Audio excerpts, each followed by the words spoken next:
Strategy involves how to bring about change towards realizing your goals. And because it is possible that these goals do not match with your resources and your stakeholders, strategy should also provide guidance in how to change these goals accordingly. One popular strategy theory focuses on being different, while another focuses on customer value. I would like to argue that being different is great, but by itself does not provide the necessary strategic guidance. Providing customer value, on the other hand, is only a good idea if you know exactly who your customers are, what they want, how they perceive the benefits, costs and risks in relation to competitors, substitutes and downstream customers, and if that fits with your resources and mission. But that's not all. It should also fit with the other stakeholders. Imagine, for example, that suppliers have to deliver some of the necessary resources, and that the deals with the suppliers also depend on the perception of the benefits, costs and risks in relation to the indirect stakeholders.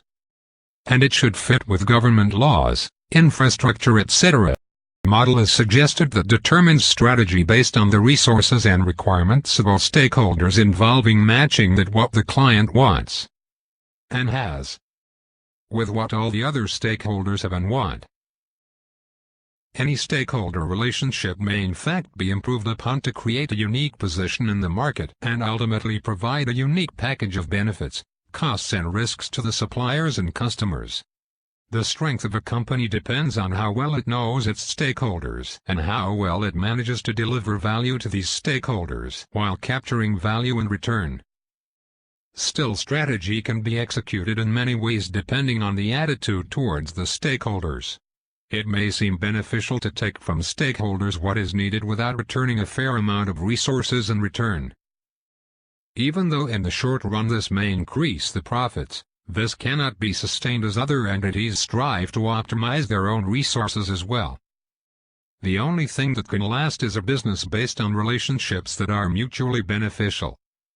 This means that not only should there be a relative perceived value, but also a positive real value, which is the value perceived at the end of the relevant resource transfer life cycle.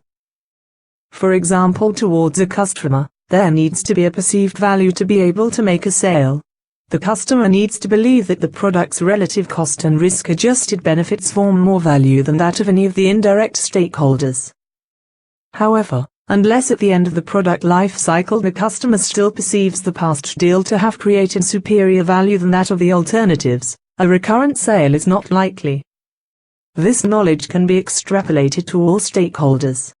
In order for a company to last in a competitive environment, several criteria need to be met.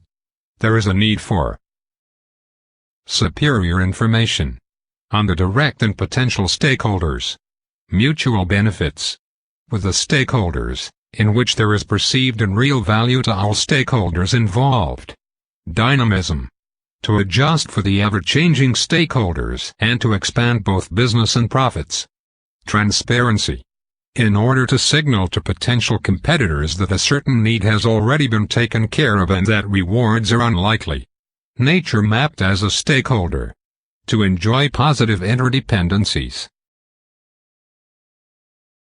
A company that does business in this way will generate value to itself and its larger environment and may sustain this in the long run. Read the article if you want to learn more about strategy theory and sustainability practice. Thanks for listening, and share if you favor a sustainable strategy.